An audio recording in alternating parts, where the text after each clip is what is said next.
नाज़रीन ख़बर अवांखे ॾियूं त रेती जे ॻोठ पीराणो शहर में और नसीबा शहर जो घर मां सड़ियल हालत में लाश हथायो आहे। इतलाबाद पुलिस पहुची लाश खणाए अस्पताल मुंतकिल कयो आहे।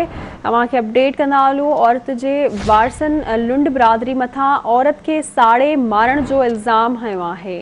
अहम ख़बर आहे रेती जो ॻोठ पीराणो शहर में और नसीबा शहर जो घर मां सड़ियल हालत में लाश हथायो आहे। इतलाबाद पुलिस पहुची लाश खणाए अस्पताल मुंतकिल कयो आहे।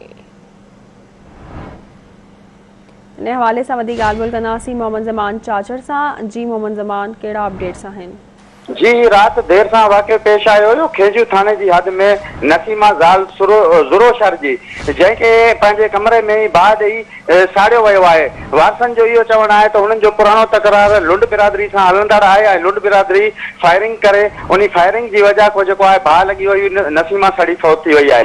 जॾहिं त इलाइक़े में इहे चो बोल आहिनि त नसीमा खे पंहिंजे वारसनि ई पेट्रोल हारे बाहि ॾेई साड़े छॾियो आहे ऐं होॾा MP सरदार शहरियार ख़ान शहर जो चवणु आहे त वाक़ई जी जांच करे रहिया आहियूं। मुल्क जेका भी जवाबदार आहिनि, चाहे उहे शहर हुजनि या कंहिं ॿी बिरादरी जो हुजे, उन्हनि ख़िलाफ़ सख़्त कार्रवाई कई वेंदी ऐं पुलिस जो भी इहो चवणु आहे त असां जेको आहे लाश खे पोस्टमार्टम लाइ अस्पताल मोकिलियो आहे। जीअं पोस्टमार्टम रिपोर्ट ईंदी उन खां पोइ ज़रूरी कार्रवाई थींदी, उन खां पोइ जांच जेकी थींदी उहा जांच कई वेंदी।